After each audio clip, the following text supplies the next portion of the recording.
Hey, welcome back everybody. It's been a long time since I've done a gun video. I was kind of focusing mainly on car stuff for quite some time, but I have today not one but two Sig Sauer 228s I want to unbox, and I get to shoot either one of them. Anyway, I'm going to get the camera set up without further ado and get to unboxing them before I start talking about them. So stay tuned. Okay, so the first one, I actually had it about 7 months. It's been a safe queen ever since. Got this for not the price it's on here, so someone at some point has paid $1,100 for this gun. But this, picked it up at a gun show for about $525. And it is an old West German, I believe, 1994, 95. It's a KE stamped gun, but this thing is immaculate. I had to have one. I've been looking for one for years, and the deal we got on this one, couldn't pass it up. Now, so very little scalloping on the barrel, which makes me think it hasn't hardly been shot.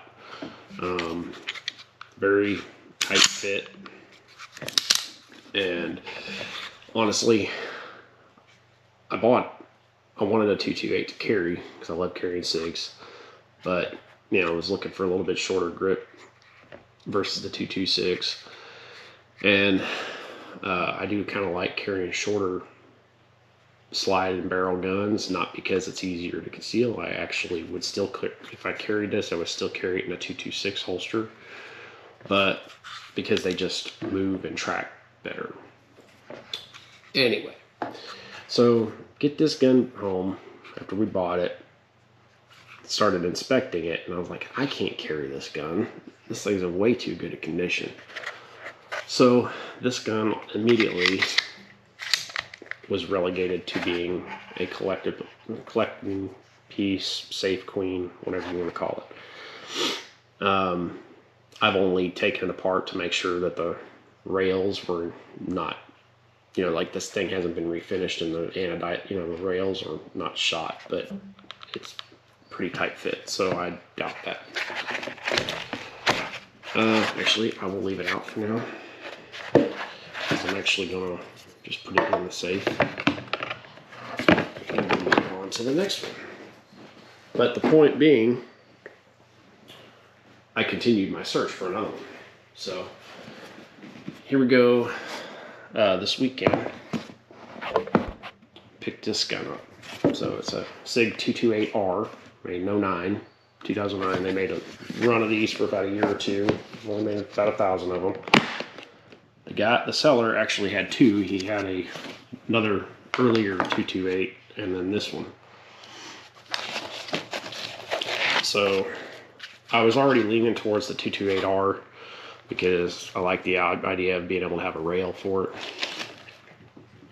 But it is, in fact, a 228 frame. It's not like a Frankenstein gun. It has the B mark on it. It is a German-made frame and a German slide. See, it doesn't have West Germany on it. It's got Germany on it. Obviously, it's not proofed, so it was assembled in the USA plant, but he brought both guns when I went to look at it, and I just immediately decided I was going to get this one. Reason being is he didn't even have this in his ad, but with it, when I went to meet the guy, he's like, oh yeah, there's this invoice from the Sig custom shop.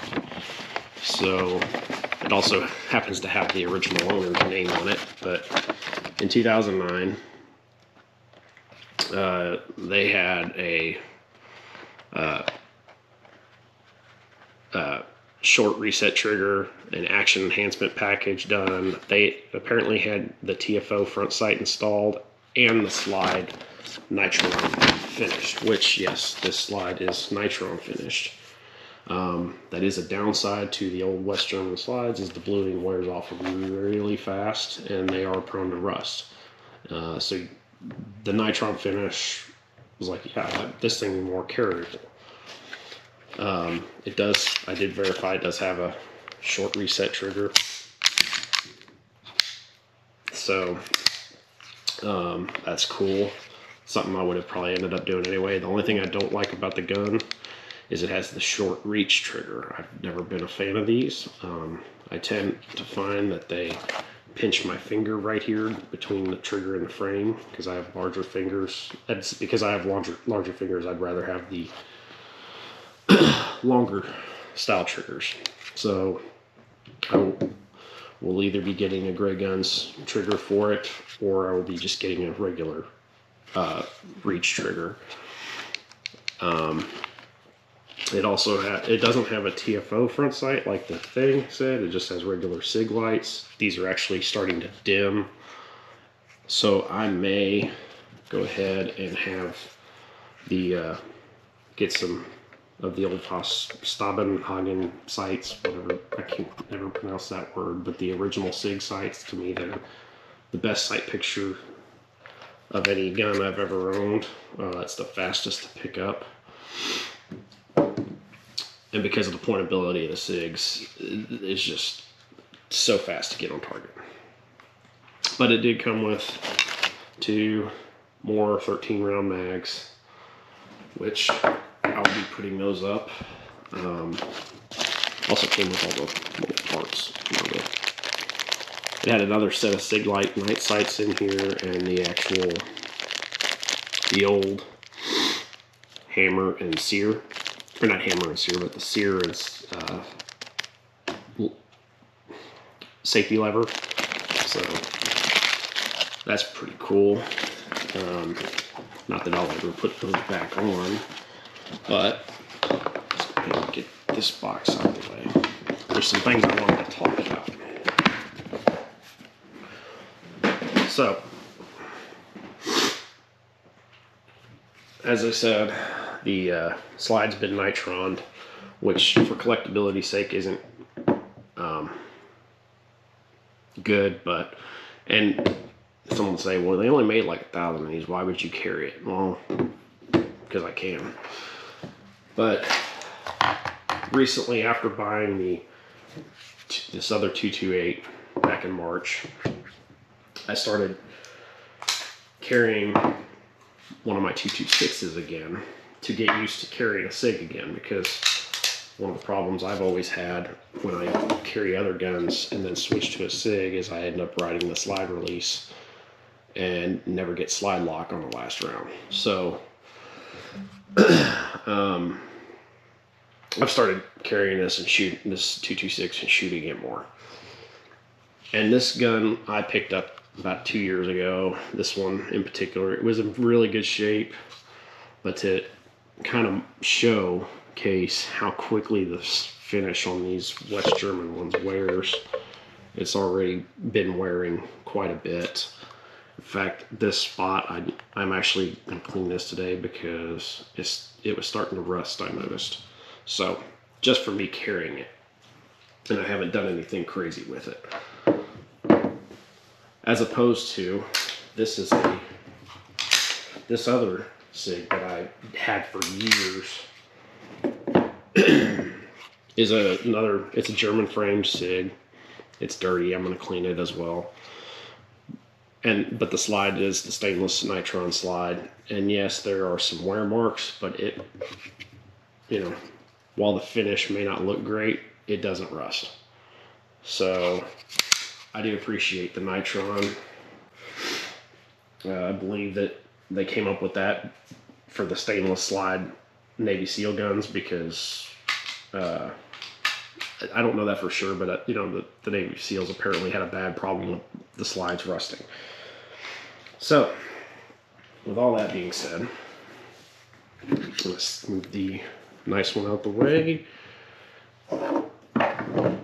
Something else I had picked up since we got that first 228 was a few different car magazines. The factory ones are 13 round, and it will take 226 15 round mags. A little bit of gap there, not too big a deal, but you can use them. It'll also accept the 226 Metgar 18 round mags and the 226, yes, this magazine is loaded, I'm not going to chamber it, 20 round mags. So that's pretty cool.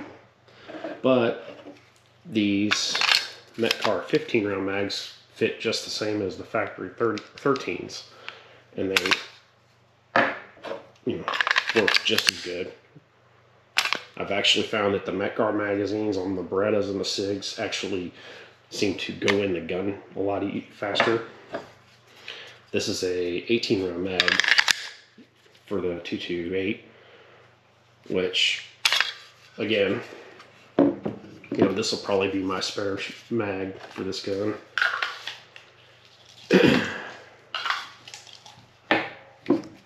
Anyway,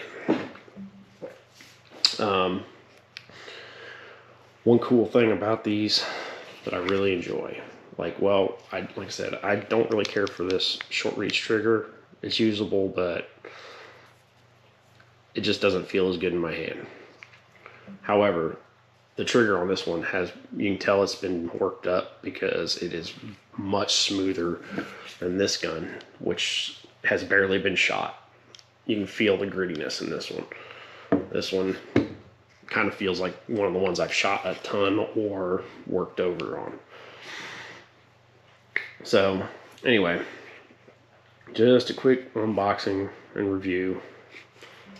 Nothing too crazy. I'm gonna strip this down, lubricate it, probably lubricate the entire, do a complete teardown of it and do it, just to know I've got grease in all the right spots, because I kind of am anal about that. But once I do that, I may come back after a while and do a review of what it's like carrying this one versus the 226.